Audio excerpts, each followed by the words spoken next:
নাহমাদুহু ওয়া নুসাল্লি আলা রাসূলিহিল কারীম আম্মা বা'দ। সম্মানিত দর্শকবৃন্দ, আসসালামু আলাইকুম ওয়া রাহমাতুল্লাহি ওয়া বারাকাতুহু। আন আবি হুরায়রা রাদিয়াল্লাহু আনহু ক্বালা রাসূলুল্লাহ সাল্লাল্লাহু আলাইহি ওয়াসাল্লাম কালিমাতানি হাবিবাতানি ইলা রহমানি খাফিফাতানি আলাল লিসানি সাকিলাতানি ফিল মিজানি সুবহানাল্লাহি ওয়া বিহামদিহি সুবহানাল্লাহি আলিয়্যুল আযীম। আবু হুরায়রা রাদিয়াল্লাহু তাআলা আনহু হতে বর্ণিত, তিনি বলেন রাসূলুল্লাহ সাল্লাল্লাহু আলাইহি সাল্লাম বলেছেন, সবচাইতে দুটি শব্দ যা খুবই সহজ, মুখে উচ্চারণে খুবই সহজ, কিন্তু ওজনের দিক দিয়ে অনেক ভারী, সেটা হলো সুবহানাল্লাহি বিহামদিহি সুবহানাল্লাহিল আলিয়্যুল আযীম।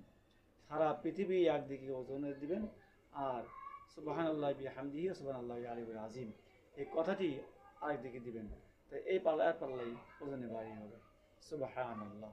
সুতরাং আমরা সুবহানাল্লাহি বিহামদিহি সুবহানাল্লাহিল আলিয়্যুল আযীম সর্বক্ষণ তেলাওয়াত করব, পাঠ করবো ইনশাআল্লাহ।